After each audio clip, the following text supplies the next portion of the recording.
কোথায় যেন একটা লেখা পড়েছিলাম, সেই লেখাটা ভুলতে পারছি না বহু দিন যাবৎ।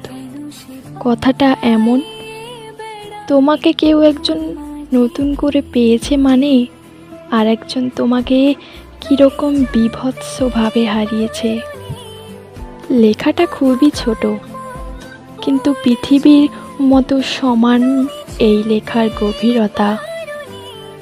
দিনের পর দিন, মাসের পর মাস, বছরের পর বছর কেউ একজন তোমাকে পাওয়ার জন্য স্বপ্ন দেখে যাচ্ছে, তোমার জন্য অপেক্ষা করছে।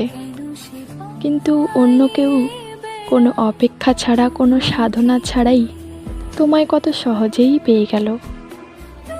যে তোমাকে পেয়ে গেল সে হয়তো কোনো দিনই জানবে না যে কেউ একজন শতদিন ভিক্ষুকের মতো তোমার অপেক্ষায় ছিল।